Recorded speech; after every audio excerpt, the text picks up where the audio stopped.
সকালবেলায় আপনি আপনার বিবিকে নিয়ে কালিয়াচক যাবেন, কিংবা সুজাপুর বাজারে বাজার করতে যাবেন, মার্কেট করতে, পেছনে বউ বসে আছে, আপনার শরীর পুরো ঢাকা, কিন্তু বইয়ের প্যাটু বেরিয়ে আছে, পিটু বেরিয়ে আছে। আমি বললে খারাপ মলবি, তাই না? অথচ কোরআন বলছে ওয়াদরিব খুমুরিহিন্না আলা জুনুবিহিন, হে নারী তুমি পর্দা নির্ধারিত করো, তুমি কোনোদিন ধর্ষিতা হবে না, লাঞ্ছিত হবে না। আরো একটা ডেমো বলে দিই আপনাকে, ইনি মুফতি সাহেব আর আমি ধরেন বন্ধু, একদম অন্তরের বন্ধু, আমরা মনের সঙ্গে সম্পর্ক আছে। তো আমরা ইয়ারকি, আচ্ছা অন্তরের বন্ধু হলে ইয়ারকি মারা হয় না, হয় না? হয়। ইনি আমাকে ইয়ারকি মেরে বলছে, ইয়াসিন ভাই তোমার বইয়ের ব্লাউজের সাইজ কত? তো সম্পর্ক থাকবে না, ছিন্ন হবে বাবা, ছিন্ন হয়ে যাবে। কেন? আমি ইনার কথায় কষ্ট পেলাম, আমার বন্ধুর কথায় শুনেলেন, আর পরে ডোজটা কোথায় দিচ্ছি শুনবেন। বাঁশ কাকে বলে? এটা মাছ লয়, আসল বাঁশটা শুনেলেন। ইনি আমাকে বললেন যে তোমার বইয়ের ব্লাউজের সাইজ কত, এতে আমার সম্পর্ক ছিন্ন হয়ে গেল, আমার মনে কষ্ট পেলাম। আপনি কষ্ট পেলেন বন্ধুর এই ভাষায়, অথচ তুমি বাড়িতে বসে তোমার বউ বাজারে গিয়ে একটা পর পুরুষের দোকানে গিয়ে বলছে দাদা আমার একটা 32 সাইজের ব্লাউজ বার করেন তো, তখন তোমাকে লজ্জা লাগে না? কথাটা বুঝাতে পারলাম?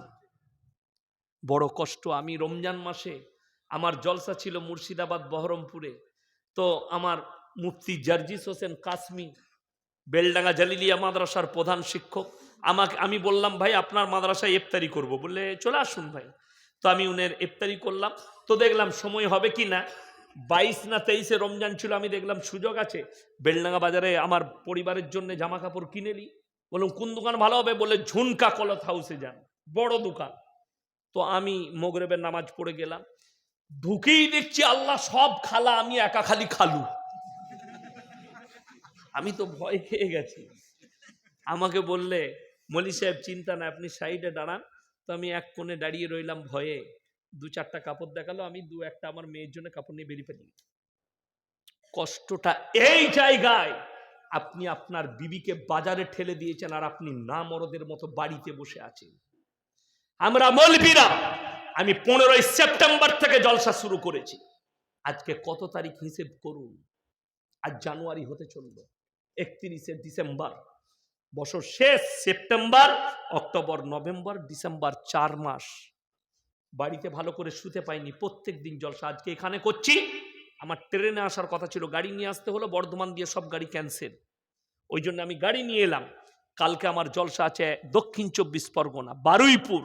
এইখান থেকে কত কিলোমিটার হবে কলকাতা হিসেব করুন। আমাকে অতটা যেতে হবে, আবার বাড়ি গিয়ে আবার জলসায় যাব, বাজার করার সময় পাই না। দিয়ে আমার বউ বাজারে যাবে, আমার গাড়িটা চেক করে আসুন।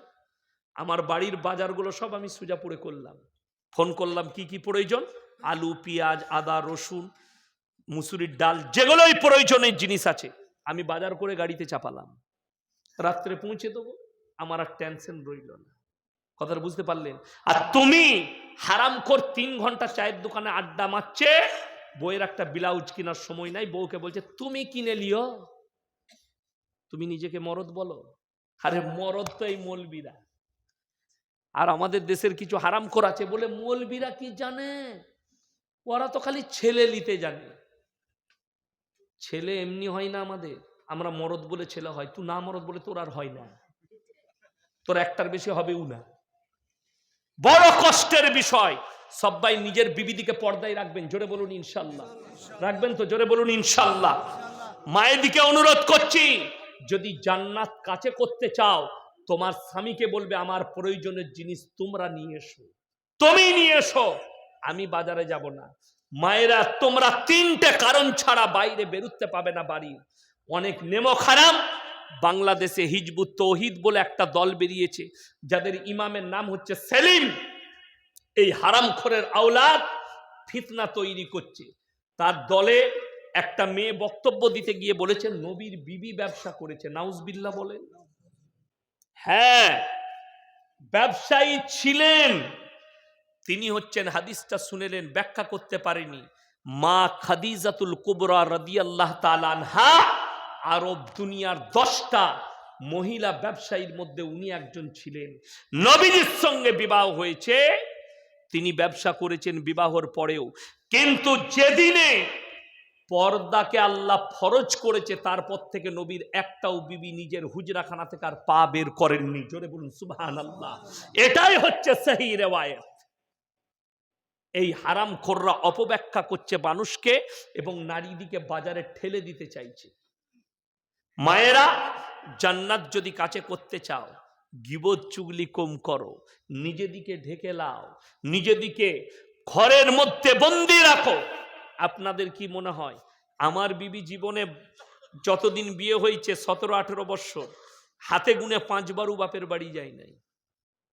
হাতে গুনে। দিয়ে আমার শ্বশুর ঘরের সঙ্গে সম্পর্ক খারাপ? আমি তো নিজের ফুপুর মেয়েকে বিয়ে করেছি।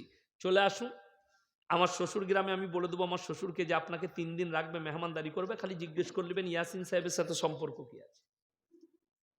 সময় পেলেই আমার শাশুড়ি আমার লাগে দেশি মুরগি পাঠায়। আমার যখন খেতে মন যায় আমি আমার ড্রাইভারকে নিয়ে গিয়ে দেশি মুরগি খেয়ে আসি। রমজান মাসে চলে যাই, কখনো ইফতারিটা ওখানে করি, দিয়ে দেশি মুরগি খেয়ে তারাবি পড়ে আসি।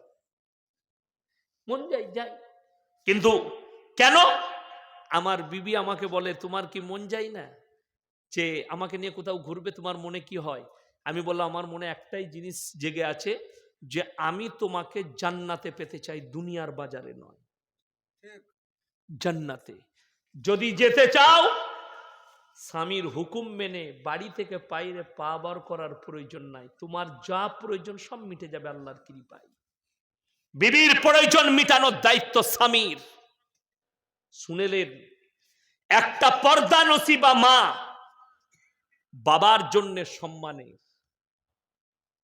বড় ভাইয়ের জন্য কি বড় আত্মগরিমার, যে আমার বোন পর্দা নসিবা, স্বামীর জন্য সম্মান। আর একটা বাচ্চার জন্য আদর্শবান মা, পর্দা নসিবা মেয়ে একটা বাচ্চার জন্য আদর্শবান মা। আর জান্নাতে মা ফাতেমা রাদিয়াল্লাহু তাআলা আনহুর সাথী। জোরে বলুন সুবহানাল্লাহ। মা ফাতেমা রাদিয়াল্লাহু তাআলা আনহার সাথী হবেন কে? একটা পর্দা নসিবা মেয়ে। কিন্তু কষ্টের বিষয় জানেন কি? আমার মায়েরা এটা বুঝে না, বলে এ হুজুর কিছুই জানে না, মৌলবীরা কিচ্ছু জানে না, আমাদেরকে বাজারে যেতে হবে না। এই জন্য শুনেলেন